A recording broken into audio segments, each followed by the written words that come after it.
Gwamnatin tarayya ta ce kayan abinci zai ci gaba da karewa domin kuwa ta ce za ta shigo da jiragen ruwa har guda 35 makare da kayan abincin da kuma man fetur, wanda a yanzu hakan dai ana raɗe-raɗin jiragen ma suna kan hanyar shigowa cikin wannan ƙasa, inji wata sanarwa da fadar shugaban ƙasa ta ce.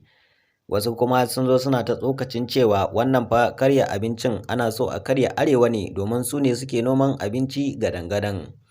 Masu sauraro assalamu alaikum, barkanmu da sake saduwa a cikin wani sabon shiri namu na tsaro haƙƙin al'umma. Tashar taskar ji da kunna ba ta ƙasa a gwiwa wajen ta shiga ta fita ta zaƙulo muku labari. A yau labarin tashar taskar ji da kunne, gwamnatin tarayya ne ta fitar da wani labari na cewa za ta karya farashin abinci tare da man fetur a Najeriya. Ga dai labarin da tashar taskar ji da kunne ta samu. Kafin ka wuce mai sauraro ka danna mana subscribe, sannan ka danna alamun ƙaraurawa domin samun labarai a kan kari.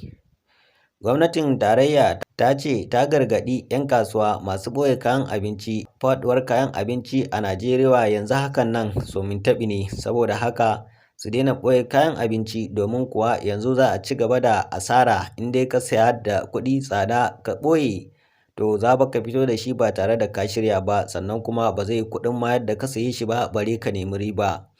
Hukumar kula da tashoshin jiragen ruwa na NPA ta sanar da manya-manyan jiragen ruwa guda 35 ne suka nufo Najeriya ɗauke da tataccen man fetur da kayayyakin abinci da dama. Kuma jiragen za su fara sauka ne a tashoshin jiragen ruwa guda biyu da ke jihar Legas da suka hada da tashar Apapa da tashar tsibirin Tinkan.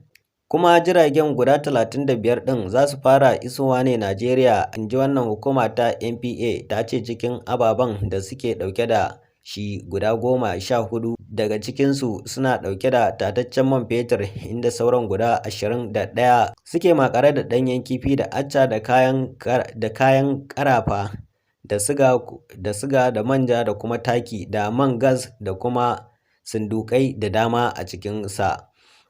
Hukumar NPA ɗin ta ce akwai wasu jirage guda 11 da suka riga suka iso tashoshin jiragen ruwan na Najeriya, wannan suke jira a sake su ɗauke da kayan abinci, wanda suke jira a sake su ɗauke da kayan abinci da kayan taki da mai da kuma sauran wasu abubuwan. Masu sauraro, wannan al'amari wasu sashi na 'yan Najeriya musamman arewa za su yi farin ciki, wasu kuma sashi za su ce abin fa so ake a cutar da su, so ake a ɗaiɗaita su domin sun sai kayan abinci, kayan noma da tsada, amma kuma an ce za a zo a karya wannan abinci. Sannan mafi yawa na 'yan Najeriya za su so a ce an karya wannan abinci domin wahalhalun da ake sha abin fa yayi yawa. Masu sauraro, a nan muka kawo muku ƙarshen wannan shiri namu na tsaro haƙƙin al'umma. Tashar taskar ji da kunna ba ta ƙasa a gwiwa wajen ta shiga ta fita ta zakulo muku labari. Sai wani lokaci ba za mu yi ƙasa a gwiwa ba, za mu kawo muku labari in Allah yadda. Mu ne muku fatan alkhairi. Wassalamu alaikum.